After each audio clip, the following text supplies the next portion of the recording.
మొట్టమొదటిసారిగా నా అక్క చెల్లెమ్మలు బాగుండాలని రాజకీయ సాధికారత కల్పిస్తూ నామినేటెడ్ పోస్టులు నామినేషన్ మీద ఇచ్చే కాంట్రాక్టుల్లో 50% చట్టం చేసి మరి అక్క చెల్లెమ్మలకు ఇచ్చిన తొలి ప్రభుత్వం మీ బిడ్డ ప్రభుత్వం అని చెప్పడానికి కూడా గర్వపడతా ఉన్నాను.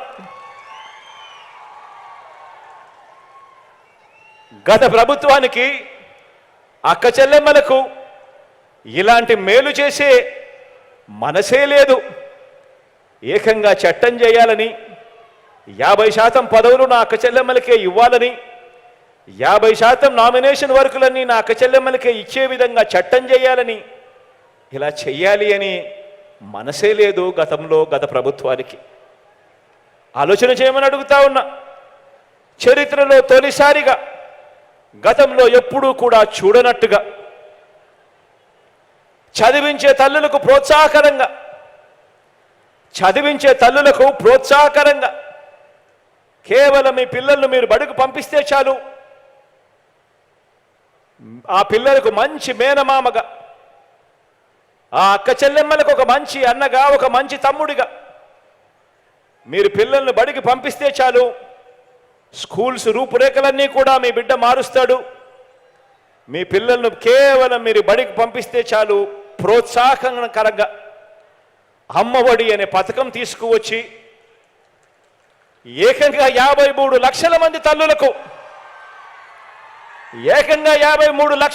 తల్లులకు ప్రతి ఏటా 15,000 రూపాయలు ఇస్తూ ఆ అక్క చెల్లెమ్మలకు అండగా నిలబడిన ప్రభుత్వం, ఇలా చదువులను ప్రోత్సహిస్తూ అక్క చెల్లెమ్మలకు తోడుగా నిలబడిన ప్రభుత్వం దేశంలోనే కాదు, దేశంలోనే ఎక్కడా లేదు, రాష్ట్రంలో ఎప్పుడూ కూడా గతంలో చూసింది లేదు. కేవలం ఈ 58 నెలల కాలంలోనే మీ బిడ్డ ప్రభుత్వంలో మాత్రమే జరిగిన మార్పు అని కూడా చెప్పడానికి సంతోషపడతా ఉన్నా. గత ప్రభుత్వం అక్క చెల్లెమ్మలకు ఇలాంటి మేలు చేసిన చరిత్రే లేదు. ఆలోచన చేయమని కోరుతా ఉన్నాను. గతంలో ఎన్నడూ జరగని విధంగా ఆ అక్క చెల్లెమ్మలకు పూర్తి ఫీజులు కడుతూ ఆ అక్క చెల్లెమ్మల పిల్లల చదువులు ఇబ్బంది పడకూడదు, ఆ పెద్ద చదువులు చదవాలి, ఆ పిల్లలు పెద్ద చదువులు చదవడానికి ఏ తల్లి తండ్రి అప్పులు పాలయ్యే పరిస్థితి రాకూడదు, ఆ పెద్ద చదువులు చదవాలి, చదివినప్పుడే ఆ పిల్లలు తలరాతలు మారుతాయని ఆలోచన చేసి ఆ అక్క చెల్లెమ్మల పిల్లల కోసం జగనన్న విద్యా దీవెన కింద పూర్తి ఫీజు రీయింబర్స్మెంట్ ఇచ్చే పథకం, జగనన్న వసతి దీవెన మొదలు ఆ అక్క చెల్లెమ్మలకు మంచి చేస్తూ కళ్యాణమస్తు షాదీ తోఫా వరకు ప్రతి పథకంలోనూ కూడా నా అక్క చెల్లెమ్మల పిల్లలు బాగా చదవాలి, ఆ చదువుల కోసం ఏ అక్క చెల్లెమ్మ ఇబ్బంది పడకూడదు అని ఆ పిల్లలను ప్రోత్సహిస్తూ, ఆ అక్క చెల్లెమ్మలను ప్రోత్సహిస్తూ ప్రతి రూపాయిని కూడా నా అక్క చెల్లెమ్మల అకౌంట్లలోకే నేరుగా జమ చేస్తూ నా అక్క చెల్లెమ్మలకు తోడుగా నిలబడ్డ ప్రభుత్వం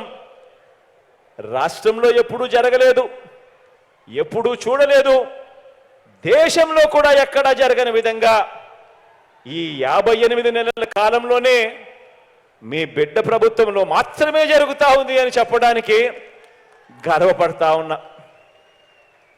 గత ప్రభుత్వానికి అక్క చెల్లెమ్మలకు ఇలాంటి మంచి చేసిన చరిత్ర ఎప్పుడూ లేదు.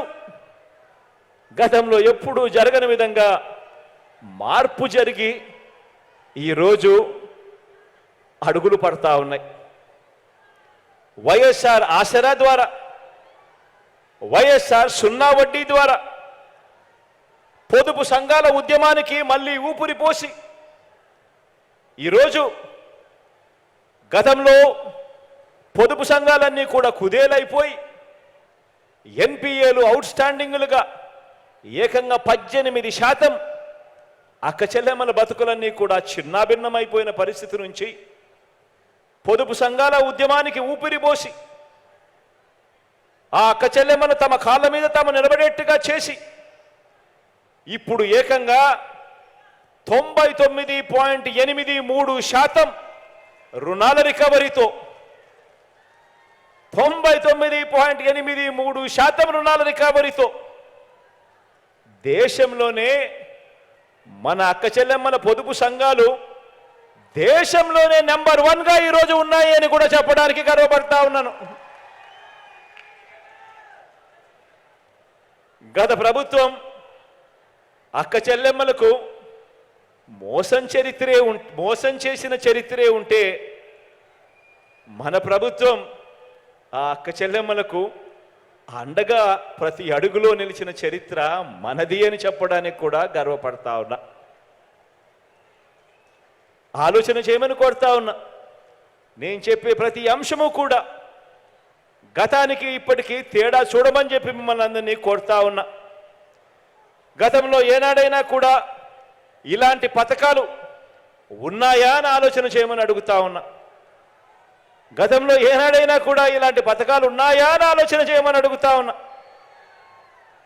వైఎస్ఆర్ చేయూత ద్వారా 45 సంవత్సరాల నుంచి 60 సంవత్సరాల మధ్య వయసున్న ఏకంగా 33 లక్షల మందికి నా అక్క చెల్లెమ్మలకు, నా ఎస్సీలు, నా ఎస్టీలు, నా బీసీలు, నా మైనారిటీలు అంటూ నా అక్క చెల్లెమ్మలకు తోడుగా ఉంటూ వారి ఆర్థిక పటిష్టతకు ఈ 4 ఏళ్లలోనే ఏకంగా 19,190 కోట్ల రూపాయలు సహాయం అందించిన ప్రభుత్వం మీ బిడ్డ ప్రభుత్వం అయితే గతంలో ఎప్పుడైనా కూడా ఇలాంటి పనులు జరిగాయా, ఇలాంటి చేయూత అనే పథకం ఎప్పుడైనా చూశారా అనే ఆలోచన చేయమని కోరుతా ఉన్నాను మీ అందరూ.